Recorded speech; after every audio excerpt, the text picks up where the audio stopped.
Personally, it was a good SONA sa akin. May mga kulang lang, siyempre.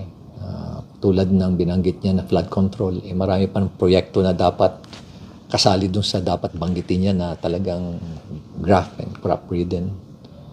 Tulad ng mga road opening, asphalt overlay, yung hindi lang flood control.